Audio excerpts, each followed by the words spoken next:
ណាសូមថ្លែងគុំរានពរញោមញាតពុទ្ធបរិស័ទថ្ងៃនេះយើងចង់នាំទិដ្ឋភាពញាតិញោមមកមើលប្រាសាទភ្នំយេសូវដល់ច្រើនទៅយើងតែងតែស្គាល់ប្រាសាទច្រើននៅអង្គរវត្តយើងទៅអង្គរវត្តយើងឃើញប្រាសាទជាច្រើននៅអង្គរតែយើងអាចដែរមកសិក្សាប្រាសាទដតីច្រើនទៀតដែលកសាងឡើងដោយពពកបរោះខ្មែរយើងនៅក្នុងរាជតែពិតបើនៅក្នុងរាជគឺនៅក្នុងសម័យអង្គរដូចគ្នាប៉ុន្តែនៅក្នុងរាជសម័យអង្គរហ្នឹងគឺព្រះអង្គលោកព្យាយាមពង្រីកនៅវិសាលភាពនិងអំណាចតាមរយៈការកសាងប្រាសាទបុរាណដើម្បីជាផ្នែកមួយនៃការគោរពបូជារបស់ប្រជាពលរដ្ឋរបស់ប្រជានារីរបស់ព្រះអង្គអញ្ចឹងថ្ងៃនេះចង់នាំញាតិញោមពុទ្ធបរិស័ទហើយកណ្ណាកុំចាស់củaព្រះអង្គឲ្យស្គាល់ប្រាសាទនៅខាងក្រោយអាត្មានេះប្រាសាទនេះបើគេហៅតាមអ្នកស្រុកធម្មតាអីគេថាមកលេងប្រាសាទភ្នំយេសូវអញ្ចឹងណាភ្នំយេសូវធម្មតាទៅតាមតគ្នាមកទៅប៉ុន្តែឈ្មោះដើមតាមសាលាចារឹកមកគេហៅថាស្រីសូរិយបរពតប្រាសាទហ្នឹងញាតិញោមស្រីសូរិយបរពតឬក៏ប្រាសាទសូរិយបរពតដែលអានឹងតាមសាលាចារឹកហើយបើយើងប្រែថាខ្មែរមកពាក្យថាបរពតហ្នឹងគឺប្រែថាភ្នំយើងសូរិយគឺព្រះបាទសូរិយវរ្ម័នហ្នឹងឯងអញ្ចឹងសូរិយបរពតនេះគឺសំដៅទៅលើភ្នំរបស់ព្រះបាទសូរិយវរ្ម័នហ្នឹងភ្នំព្រះបាទសូរិយវរ្ម័នអញ្ចឹងដែលញាតិញោមធ្វើដំណើរហើយភ្នំយេសូវនេះចិត្តរាជធានីភ្នំពេញទេញាតិញោមអាចធ្វើដំណើរអំពីរាជធានីភ្នំពេញមកឆ្លងកាត់ផ្លូវជាតិលេខ2ហើយឃើញផ្លូវចូលញាតិញោមអាចចូលតាមច្រកវត្តប្រាសាទនាងខ្មៅក៏បានចូលតាមច្រកក្រាំងធ្នង់ក៏បានចូលតាមច្រកផ្សារថ្នល់តតឹងក៏បានអញ្ចឹងបុកមកភ្នំយេសូវដូចគ្នានៅប្រាសាទខាងក្រោយអាត្មានេះកសាងនៅសតវត្សទី11ដើមសតវត្សទី11នៅក្នុងរាជព្រះបាទសូរិយវរ្ម័នដែលព្រះអង្គលោកគ្រងរាជនៅក្នុងឆ្នាំ1002ដល់1050ចឹងរាជរបស់ព្រះអង្គហ្នឹងលោកគ្រងរាជចន្លោះ48ឆ្នាំហ្នឹងហើយចឹង48ឆ្នាំរបស់ព្រះអង្គលោកកសាងប្រាសាទដ៏ច្រើនហើយនៅក្នុងចំណោមប្រាសាទទាំងអស់នោះគឺមានប្រាសាទភ្នំយេសូវឬក៏ស្រីសូរិយបរពតហ្នឹងឯងហើយខ្ញុំឃើញនៅខាងក្រោយនេះមើលរចនាបថនៃប្រាសាទនេះគឺជារចនាបថប្រាសាទឃ្លាំងឬក៏បាពួនឃើញមានផ្តែរស្អាតឃើញមានចម្លាក់ផ្សេងដែលកសាងឡើងដោយថ្មបាយក្រៀមហើយនឹងថ្មភក់អញ្ចឹង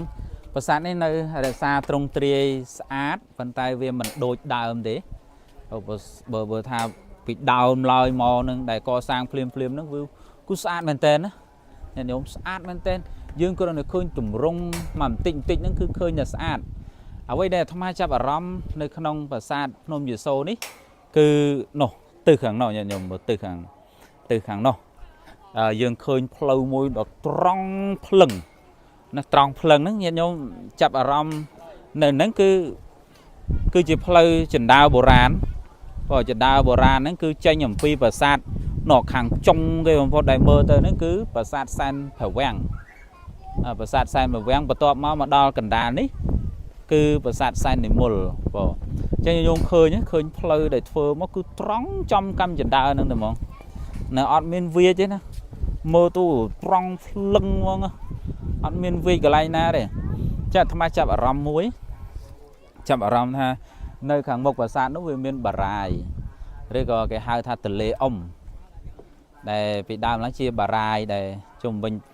ដែលលោកកសាងឡើងនៅមុខប្រាសាទហ្នឹងអញ្ចឹងចាប់អារម្មណ៍មួយថាបរិជាសម័យដើមពេលដែលលោកកសាងអីមួយលោកគិត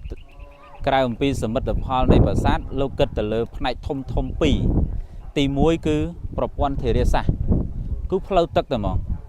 ផ្លូវទឹកហ្នឹងគឺលោកអត់ដែរឲ្យអត់មានទេមានថាពីព្រោះក្នុងសម័យកាលនោះគឺប្រជារាស្ត្រទាំងអស់គឺធ្វើវិស័យកសិកម្មអញ្ចឹងកាលណាបើធ្វើវិស័យកសិកម្មអត់មានទឹក cứ ọt bàn này chăm bách tới tại miền tận trắng lô co sang và sạt lang máu cứ tới tại miền bờ quan thời địa sa cho bà lò và tọt máu cứ miền phơi nên ông khuyên phơi á bộc trong là hô tao đau nữa mà bộc trong lưng mong gọn miền vía chứ ở miền vía thì cứ tranh vì bờ sạt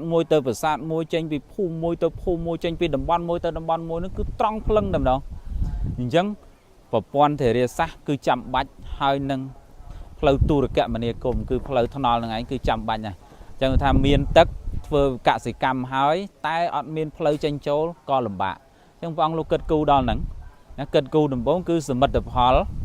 đại bộ ông lô co sang là cana tham miền và sát miền ti sờ ca rạ nấy với chia bờ nâng mà ruột nơi trung bình nâng rứa co với chia bờ ruột nơi trung bình nâng hái miền ti sờ ca rạ bô chia đó miền ti sờ ca rạ bô chia hái với chia bờ miền bờ quan thể để sạc cục cron dọc tật nâng từ pra soi sập đầm năm ấy cục cron hái và tọa máu cứ miền phơi khăn là ngày chẳng cái này trong tiên chừng năm ở rom nhẹ nhôm thà cài ủng pi nơi co vót nhẹ nhôm ai bật lên nơi bờ sạt nôm chỉ sâu ní rứa có xây sâu để dẹp bò được bọt rứa có bờ sát sâu để dẹp bò được bọt nâng ngày đấy chỉ bờ sạt cọ sàng láng nơi tám sắt từ vót đi được muối đói bờ bát sâu để dẹp bò mặn tì muối chẳng mà miền chừng năm ở rom bẩn nắng hay sôm o và côn sôm o côn dương nâng thua đầm nào và to tiết từ tam chừng đào bồ rán từ bờ sạt san thì múa và tọt máu hua từ bờ sạt san phổ vang từng ngọc này bờ sôm o côn làm phơi nhá